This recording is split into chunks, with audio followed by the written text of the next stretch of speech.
नमस्कार, आप देख रहे हैं अपना सिटी न्यूज। मैं मोनिका भारती। आइए नजर डालते हैं आज की कुछ खास खबरों पर। आज कमिश्नर साहब, जिलाधिकारी, नगर आयुक्त तीनों अधिकारियों से व्यापारी सेवा संघ की ओर से ज्ञापन दिया गया। कमिश्नर साहब, नगर आयुक्त पुल बनाने की बात कही। दोनों अधिकारियों से बात करने के बाद व्यापारियों ने कहा हमारा व्यापार बर्बाद हो जाएगा। समाज सेवी नदीम शमसी ने कहा हजारों व्यापारी, लाखों कर्मचारी की रोजी रोटी से खिलवाड़ कर रहे हैं। अधिकारियों से सारे व्यापारी का कहना है बाजार बंद करेंगे, भूख हड़ताल पर बैठेंगे। अपना व्यापार बचाने के लिए कोई भी आंदोलन करने के लिए तैयार हैं। अधिकारियों से बात करने के बाद व्यापारियों में बहुत रोष है। सरकार व्यापारियों के लिए बहुत अच्छा कार्य कर रही है, परंतु बरेली के अधिकारी व्यापारी हित में काम नहीं कर रहे हैं। इन्हें अंडरपास बनाना चाहिए, पुल का सपना देखना छोड़ दें। हमने नगर आयुक्त जी से कहा है कि हम सब मिलकर आंदोलन करेंगे, पुल बनाने नहीं देंगे, अपने परिवार सहित धरने पर बैठेंगे। ज्ञापन देने वालों में समाज सेवी नदीम शमसी, दीपक अग्रवाल, नवनीत सिंह, गगनदीप, परमजीत, प्रिंस सोडी, अमित तनेजा, मुजाहिद, अमित सरपाल, भूपेंद्र सिंह, पंकज, योगेंद्र, दीपक, बबलू, मोनी, कमल आदि। आज कमिश्नर साहब से बात हुई और कमिश्नर साहब को सुझाव दिए गए। व्यापारियों ने जो सुझाव दिए थे इसके लेकर ज्ञापन दिया और ई रिक्शा, 4 व्हीलर, ठीक है, और जो थोड़ा बहुत अतिक्रमण रह गया है उसको समाप्त करने के लिए बात की। उन्होंने कहा जल्द, ये ज्ञापन के माध्यम से जब हमने उनसे बात की तो उन्होंने कहा हम आपस में बात करके फिर आप लोगों को जवाब देंगे। अमित खनेजा। आज हम समस्त व्यापारी जो हैं कोहाड़ापीर से लेके और कोतवाली तक जो ओवरब्रिज बन रहा है उसके विरोध में ज्ञापन देने के लिए कमिश्नर साहब को आए थे और हमने उन्हें कुछ वैकल्पिक सुझाव भी दिए हैं जिससे जाम की समस्या से भी छुटकारा मिल सके और जो है हम लोगों के बिज़नेस भी चौपट होने से बच जाएंगे। तो कमिश्नर साहब ने ये बोला है कि अभी आपने मुझे ज्ञापन दिया है, मैं इसको पढ़ूंगा और उसके बाद सभी जनप्रतिनिधियों की इस पर राय लूँगा। उसके बाद देखेंगे कि क्या किया जा सकता है। मेथोडिस्ट गर्ल्स इंटर कॉलेज में लगी विज्ञापन प्रदर्शनी। छात्राओं को जागरूक करने के लिए मेथोडिस्ट गर्ल्स इंटर कॉलेज में एक विज्ञापन प्रदर्शनी का आयोजन किया गया, जिसके मुख्य अतिथि डॉक्टर सुभाष, डॉक्टर रवि शर्मा रहे, जिन्होंने विज्ञान प्रदर्शनी का विधिवत उद्घाटन किया। साथ ही छात्राओं के द्वारा बनाई गई मॉडलों को देखा। इस विज्ञान प्रदर्शनी में छात्राओं ने कई विषयों को लेकर मॉडल तैयार किए, जिसको मुख्य अतिथि ने बहुत सराहा। इस बारे में जानकारी देते हुए मेथोडिस्ट गर्ल्स इंटर कॉलेज के प्रधानाचार्य ने बताया। Sunila Massey, principal Methodist girls inter college Bareilly.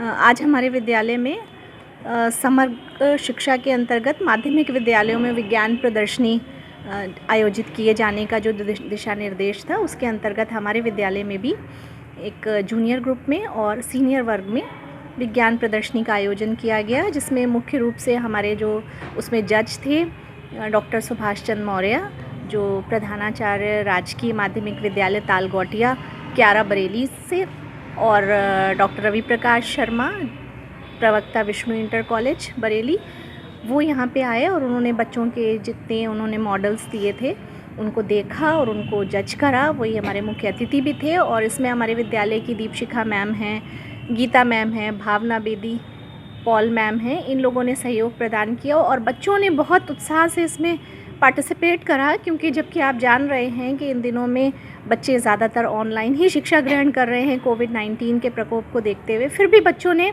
घर में रह के उन मॉडल्स को बनाया अपने टीचर्स के दिशा निर्देशन में और विद्यालय में लेके आए और एक अच्छा कार्यक्रम हम लोगों ने एंजॉय करा और बच्चों की उत्साहवर्धन भी किया गया। और उम्मीद करते हैं कि बच्चे आगे भी इन विज्ञान प्रदर्शनियों के ज़रिए अपने टैलेंट को आगे लाएंगे, इनोवेटिव आइडियाज़ लाएंगे, ताकि हमारे विद्यालय का भी नाम आगे बढ़े और बच्चों को भी बहुत कुछ सीखने को मिले। Thank you. वहीं छात्रा ने अपने मॉडल के बारे में बताते हुए कहा, माय नेम इज़ रोहिणी और मैंने और मेरे ग्रुप ने ये बायोगैस प्लांट बनाया है, जिसकी वजह से गैस को हम घर घर पहुंचा सकते हैं।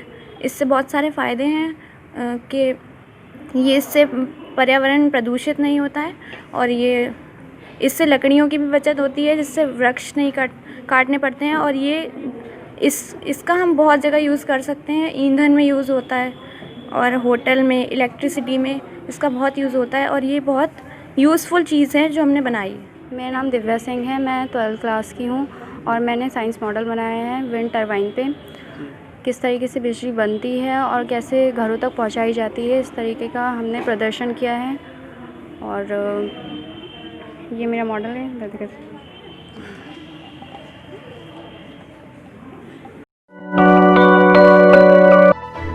आम आदमी पार्टी के पदाधिकारियों ने भ्रष्टाचार के खिलाफ जिलाधिकारी के माध्यम से राष्ट्रपति को भेजा ज्ञापन। पिछले दिनों गाजियाबाद के पास शमशान भूमि पर लिंटर गिरने से लगभग 2 दर्जन लोगों की मौत हो गई, जिसको लेकर आम आदमी पार्टी के पदाधिकारियों ने कलेक्ट्रेट पहुंच जिलाधिकारी के माध्यम से राष्ट्रपति को संबोधित ज्ञापन भेजा है, जिसमें मांग की गई है इस हादसे के पीछे जो भी लोग हैं उन पर हत्या का मुकदमा लिखना चाहिए, क्योंकि 1 महीने पहले वह लिंटर डाला गया था। उनका आरोप है कि ठेकेदार ने 30% पर उच्च अधिकारियों को दी थी। ऐसे अधिकारियों के खिलाफ हत्या का मुकदमा लिखा जाना चाहिए। जो ज्ञापन देने का मामला है, जो ये सरकार जीरो टॉलरेंस पे भ्रष्टाचार के रूप में आई थी, लोगों से वोट दिया था, लोगों ने वोट दिया भी है, लेकिन क्या ये भ्रष्टाचार जो जीरो टॉलरेंस पे इनने बात करी थी वो ये कर पा रहे हैं? साक्षात जो जीवंत जो अभी मामला आया है मुरादनगर गाज़ियाबाद का, कि जो लोग शमशान घाट में एक मृतक को छोड़ने गए थे, उसका अंतिम संस्कार करने गए थे, 16 दिन पहले वो एक बनी हुई छत वो भी गिर गई। और जब ठेकेदार से पूछा गया तो उसने साफ बताया कि सब 30% जो है कमीशन मैंने ऊपर दिया है। तो वो कमीशन किसने खाया है? जिसने कमीशन खाया है उसके खिलाफ हत्या का मुकदमा दायर होना चाहिए। यह आम आदमी पार्टी की मांग है। आज इस मुद्दे को लेके पूरे उत्तर प्रदेश के 75 जिलों में हम यहाँ पे धरना प्रदर्शन कर रहे हैं और हम बताना देना चाहते हैं, अगर भ्रष्टाचार ख़त्म नहीं हुआ तो आम आदमी पार्टी डेली बरेली में इसी जगह पे इसी समय आपको मिला करेगी। तो ये आगाह कर रहे हैं प्रशासन को कि प्रशासन किसी भी, अभी पता लगा है कि भोजीपुरा में कोई कांड हुआ है, अभी बेटी के साथ में गोचारो उसकी हत्या भी हो गई है। ऑल इंडिया मजलिस के पदाधिकारियों ने जिलाधिकारी के माध्यम से राष्ट्रपति और राज्यपाल को भेजा ज्ञापन। गुरुवार को बीडीए प्रशासन के द्वारा ग्राम बिचपुरी में 150 वर्ष पुरानी दरगाह को खुर्द करने का कार्य किया गया, जिसको लेकर मुस्लिम समाज में आक्रोश व्याप्त है। इसको लेकर ऑल इंडिया मजलिस के पदाधिकारी शुक्रवार को कलेक्ट्रेट पहुंचे, जहां उन्होंने राज्यपाल और राष्ट्रपति को संबोधित ज्ञापन भेजा है, जिसमें मांग की गई है कि देश में गंगा जमुना तहजीब की मिसाल पेश रहनी चाहिए। ऐसे कारनामे दंगे को भड़काते हैं। मोहम्मद असलम एडवोकेट, जिलाध्यक्ष ऑल इंडिया मजलिस इत्तेहादुल मुस्लिमीन बरेली। आज कैसे ये 150 साल पुरानी जो है हजरत ओगा शाह बाबा रहमतुल्लाह अलैह की दरगाह जो है चंदपुरी बिचपुरी जो है डोरिया रोड पे जो है डेंटल कॉलेज के पीछे बनी हुई थी, उसको जो है अवैध तरीके से, गैर कानूनी तरीके से बीडीए और ज़िला प्रशासन बरेली ने मिलकर तोड़ने का काम किया है। हम लोग आज ऑल इंडिया मजलिस इत्तेहादुल मुस्लिमीन बरेली पार्टी पूरी इस मांग को लेकर यहाँ पर हाजिर हुए हैं कि वो मज़ार जो है पिछले 150 सालों से वहीं पर मौजूद थी और वो अपने रकबे में मौजूद है और जिसका जो है सरकारी अभिलेखों में दर्ज है मज़ार, और उसके बावजूद जो है बीडीए के वीसी ने जो है ये धार्मिक उन्माद भड़काने के लिए और इस बरेली की गंगा जमनी तहजीब को ख़त्म करने के लिए उस मज़ार को जो है बिना कोई नोटिस दिए, बिना कोई सरकारी कानूनी कार्रवाई किए हुए, ऐसे कि जैसे कि भारत में ना तो कानून का राज है ना संविधान का राज है, आप जेसीबी मशीन लेके गए और सुबेरे के समय बिना किसी को सूचना दिए हुए उसको तोड़ने का काम किया है। उन्होंने मज़ार की पवित्रता को भंग किया है वहाँ पर, और उन्होंने हमारी धार्मिक भावनाओं को ठेस पहुँचाई है और इस देश को, इस बरेली शहर को दंगे में झोंकने की कोशिश का काम बीडीए और बरेली प्रशासन द्वारा किया गया है। हम लोग यहाँ पर इसी बात को लेकर हाजिर हुए हैं और हम महामहिम राष्ट्रपति महोदय और महामहिम राज्यपाल महोदय उत्तर प्रदेश प्रशासन शासन के लिए हम लोगों ने ज्ञापन दे रहे हैं और उस ज्ञापन के माध्यम से हम ये मांग कर रहे हैं कि जो 150 साल पुरानी जो दरगाह है उसको पुनः उसी जगह पर पुनर्निर्माण कराया जाए।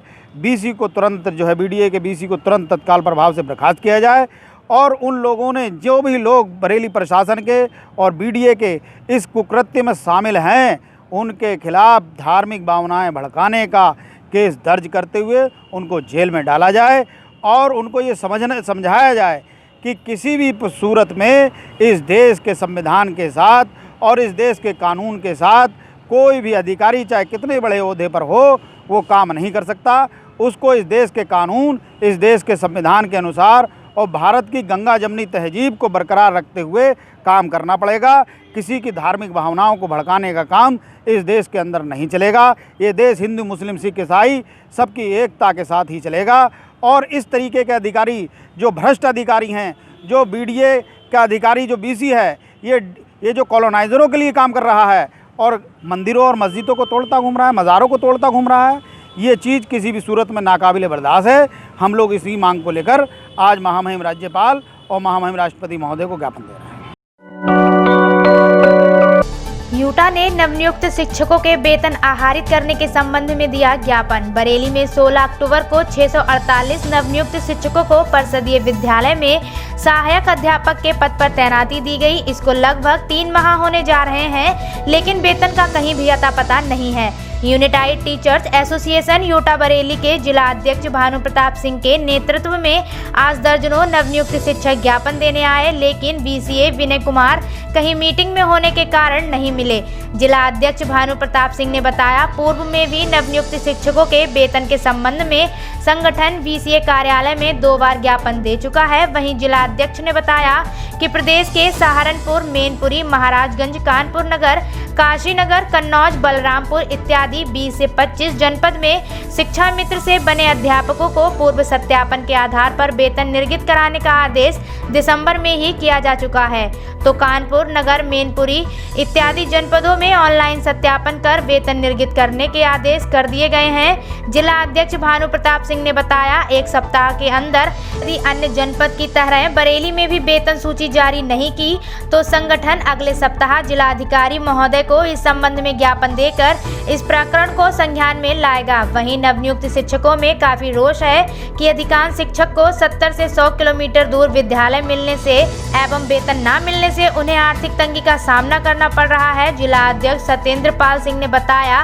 कि जिन शिक्षकों के डॉक्यूमेंट्स ऑनलाइन सत्यापित हो जाएं, वैसे ही उनकी वेतन सूची निर्गत कर दी जाए। इस मौके पर यूटा के कोषाध्यक्ष हेमंत कुमार, वरिष्ठ अध्यक्ष राज्यपाल, जिला अध्यक्ष विनोद कुमार, सत्येंद्र पाल, धर्मवीर मौर्य, धनपाल राजपूत, सुरेश कुमार, मोहम्मद दानिश खान, मख्तार हुसैन, गौरव दिवाकर, नवल किशोर, विश्वदेव, अंकित, रंजीत सिंह, आकाश राठौर, ओम प्रकाश, धर्मेंद्र कुमार, विजय भान, शबाना आजमी, राधा राजपूत, पूनम चंद्र, निशांत बेगम इत्यादि मौजूद रहे।